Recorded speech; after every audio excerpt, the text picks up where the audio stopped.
Երբ որ որոշում ենք ովքեր են ելույթներ ունենալու եւ այդ ելույթների մեջ որոշում կայացրեցինք, որ բնականաբար Փաշոյանը պետքա քաղաքական եւ պատմական էքսկուրս կատարի եւ ձևակերպի այն իրողությունները, որ այսօր ունենք, ակադեմիական դասախոսությունը, այս կարծում եմ, ես պետքա նաեւ տեքստով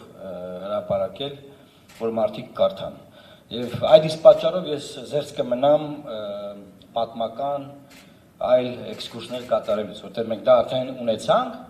ես ուզում եմ շատ պրակտիկ խոսակցություն ունենալ մեր համագումարի պատվիրակների եւ մեր ժողովրդի հետ, ովքեր ուղի եթերում կամ ապագայում համագումարից հետո կդիտեն, կհետևեն մեզ։ Ուրեմն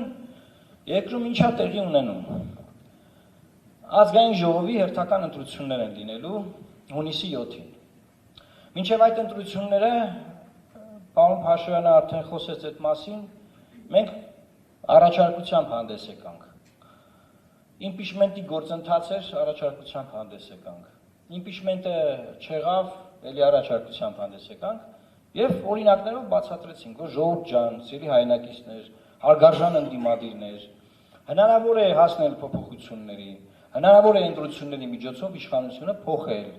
բայց դրա համար կա կարևոր նախապայման։ Որն է կարևոր նախապայմանը, որ մարդիկ պետք է տարբերակեն իշխանությանը եւ ընդդիմությանը, այսինքն լինելու մի հատ իշխանություն, մի հատ ընդդիմություն։ Քննարկվեց եւ որոշվեց, որ չէ, պետքա լինեն շատ ընդդիմություններ եւ մի հատ իշխանություն։ Եվ այդ պայմաններում եղավ հետեւյալը, որ քանի որ տեղի չի ունենում այդ մեծ կոնսոլիդացիան, բազմաթիվ ընդդիմադիր ուժեր մասնակցում են ընտրություններին։ Շատ լավ Իրենք ասում են, մենք գիտենք ձևը,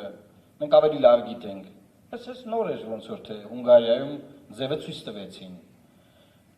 Դրական իմաստով։ Դրանից առաջ Վրաստանում վրացական ընդդիմությունը ձևը ցույց տվեց բացական իմաստով, որտեղ էշելոնավորված ընտրապայքար էր։ Դրանից ավելի շատ շուտ, էլի Վրաստանում վրացական ընդդիմությունը ցույց էր տվել հաջողված ձևը, էլի ցույց էր տվել։ Ինչ որ բանը հայկական քաղաքական համակարգում տպավորություն կա, որ Դից ուզում են իրանք սխալների վրա սովորեն։ Ջորջ ջան, ժամանակը չի գալիս, ժամանակը գնում է։ Ժամանակ չկա, որ քաղաքական միավորները իրենց սխալների վրա ինչ-որ բաներ սովորեն։ Եվ այս պայմաններում Լուսավոր Հայաստանը ուներ երկու ճանապարհ։ Չմասնակցել ընտրություններին, դրանով ապա ակտիվացնել իր ընտրական էլեկտորալ հնարավորությունը հետ մղել մարդկանց ընտրական տեղամասերից, որ չգնան ընտրություններին, ինչու որտեղ եթե մենք չմասնակցենք, մեր ընտրողները չեն գնալու ընտրություններին։ Ես վստահեցնում եմ։ Որով կնվազի ընտրական մասնակցության շեմը եւ իշխանության համար կստեղծվի բարենպաստ պայմաններ։ Եվ երկրորդ տարբերակը աշխատել եղած հնարավորության վրա, որը որ մենք ունենք, բնականաբար, մեկնարկային, որտեղ մինչ այսօր ոչ ոք չգիտի, որ մենք ընտրություններին մասնակցում ենք։ Մեր մեկնարկային հնարավորության վրա աշխատել եւ Պարլամենտում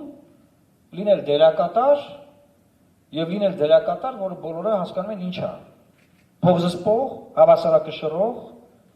մի հիմնարար դերակատարություն ունեցող ընդդիմադիր, եթե ընդդիմադիր է, միավոր։ Եթե իշխանականը,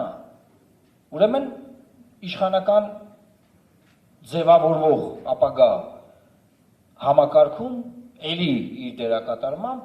իր գաղափարներով, իր փորձով իր ներդրումը ունենալ Հայաստանի Հանրապետության շահերի պաշտպանության գործում։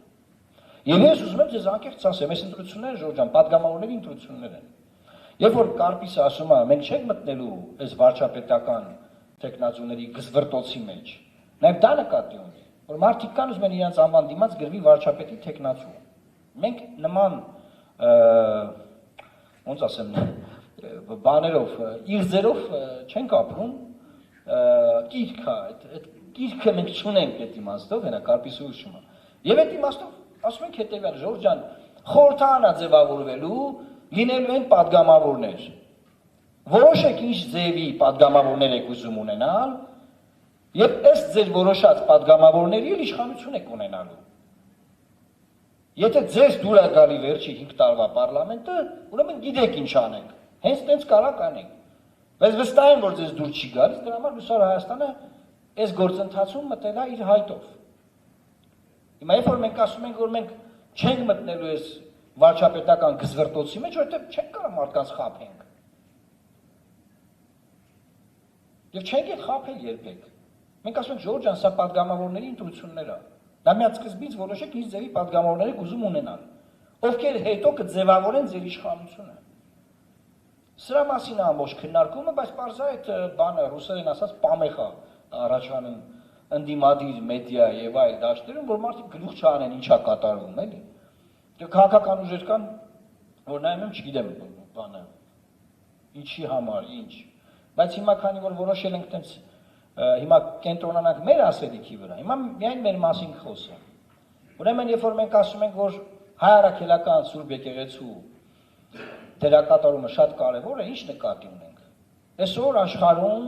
պետությունների սահմանները դուք տեսնում եք ինչպես են թաշկինակի պես փոխվում։ Այսօր աշխարհում շատ պետություններ ուզում են ձևակերպել, թե իրանք ինչի են պետություն, ոնց են դարձել պետություն, ու այդ սահմանները ոնց են ձևավորվել։ Եվ այդ պայմաններում փոխանակ Հայաստանը ասի մենք առաջի քրիստոնյա երկիրն ենք եւ դիրքավորվի այդ ճանապարհով, Հայաստանի ներսում պայքարագնում իր ամենա անդադար որևէ անգամ չդադարող ինստիտուտի դեմ, այսինքն մեր եկեղեցու, եւ այդ պայքարը ուղղակի հարվածում է պետականության ողնաշարի։ Որտեղ շատ հետարքիր կերպով ձևակերպեց այստեղ ակադեմիական ոճով, թե ինչ դերակատարում է ունեցել հայ առաքելական Սուրբ եկեղեցին։ Եվ ամենազազրելին, մենք տեսանք, որ քաղաքացիական պայմանագիրը ներկայացել է ծրագիր, որտեղ ծրագրային դրույթ կա հայ առաքելական եկեղեցու առաջնորդին հեռացնելու վերաբերյալ։ Այսինքն մենք ունենք սահմանադրություն, որտեղ հստակ գրված է եկեղեցու մասին, թե ինչ դերակատարում ունի եկեղեցին, տեսեք 18-րդ հոդվածը։ Պետությունը ճանաչում է հայ առաքելական եկեղեցու բացառիկ առաքելությունը հայ ժողովրդի հոգևոր կյանքում, ազգային ինքնության պահպանման եւ մշակույթի զարգացման գործում։ Հենց նոր բանախոսը հստակ հիմնավորեց, որ եթե դու չունես մշակութային քո ինքնությունը ամրացնող ինքնիշխանություն, դու պետական ինքնիշխանությունից զրկվելու ես։ Եվ հիմա պայքարագնում այդ ինքնիշխանության դեմ, որից հետո փլուզվելու է ամեն ինչ։ Եվ քանի որ քաղաքացիական պայմանագիր իր ծրագրում արդեն ամրագրել է, ինքը ինչ ասում, ասում է տվեք մեզ մանդատ, հենց հանկարծ այդ մանդատը ձևավորվի, ասելու է ժողովուրդը մեզ լիազորել է, որ մենք մտնենք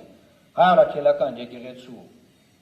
դաշտ, տիրույթ եւ ասենք օրինակ հեռացնենք կաթողիկոսին, չգիտեմ ոնց դեռ չեմ պատկերացնում ոնց, բայց մարդիկ ծրագրում գրել են։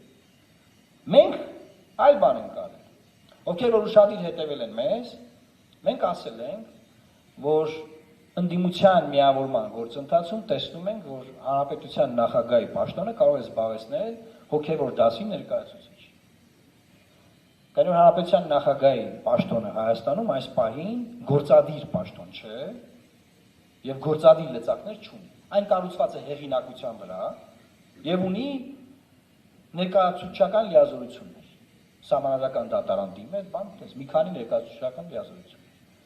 Եվ այս պարագայում մեզ ինչ էր պետք, մեզ պետք էր ունենալ հեղինակություն ունեցող նախագահ,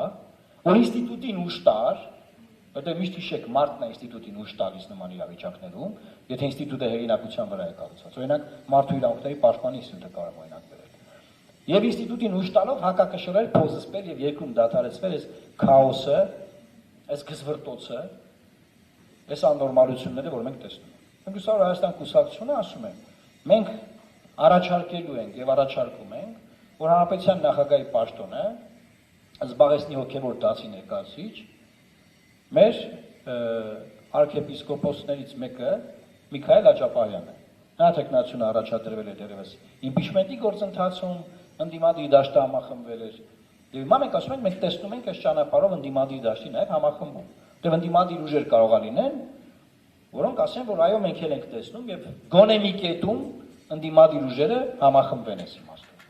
Որտեղ այդ վարչապետական այդ մանր գզվրտոցի մեջ կորցնում ենք մենք պետության մասին մտածելու, մեր ինքնությունը պաշտպանելու, մեր ինստիտուտները զարգացնելու մասին խոսակցության ամբողջ բանը, կարևորությունը։ Մյուս շատ կարևոր հանգամանք։ Մենք ինչ ենք առաջարկում։ Մենք առաջարկում ենք ոչ տրադիցիոնալ քարոզարշավ։ Արդեն մի քանի արձագանք եղավ։ Այնտեղ խոսքի թոշակների մասին է, թոշակները ասենք բանա, այն որ իրար ինատունգած, մեկը մյուսին ինատունգած ասում է, որ թե ով ինչքան կբարձրացնի թոշակը, ով ինչքան աշխատատեղ կստեղծի։ Մեկն ասում է ես 100,000, նրանք ասում են 200,000, մյուսն ասում է ես 300,000, եւ մյուսն այդնում ասում է լավ, եթե ես չընտրվեմ, բոլորից սպանելու են։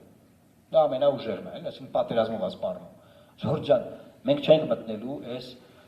այսպես կոչված ծրագրային անիմաստ արշավի մեջ։ Սա ծրագրային ընտրությունների մասին չի խոսակցությունը։ Այս ընտրություններով որոշվելու է Հայաստանը որպես հայկական պետություն մնալու է թե չի մնալու։ Այսինքն այս ընտրությունները պետության բովանդակության մասին են։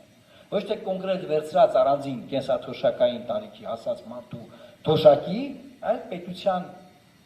բովանդակությունը պաշտպանում ենք, թե պետության բովանդակությունը գնում ենք կորցնելու ճանապարհով։ Սրա մասին է այս ընտրությունները,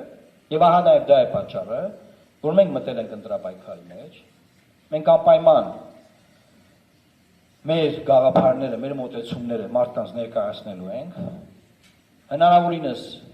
հանդիպումների եւ մեդիա դիրույթում մեր ակտիվությամբ եւ անելու ենք ոչ տրադիցիոն քարոզարշավ,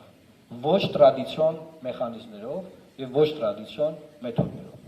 Այսինքն այն նախկին քարոզարշավների ժամանակ դուք ինչ տեսել եք, որ մենք արել ենք, մենք աշխատելու ենք այդ ամեն ինչը չանել կամ անել դրանից ավելի քիչ եւ օգտագործել նոր տեխնոլոգիաները ավելի շատ։ Դրա համար ես խնդրում եմ, որ մեր թիմակիցները բոլորը պատրաստ լինեն մեր խոսքը բազմապատկելու, մուլտիպլիկատիվ էֆեկտ տալու, որ շատ շատերին հասնի այդ խոսքը, եւ դրա միջոցով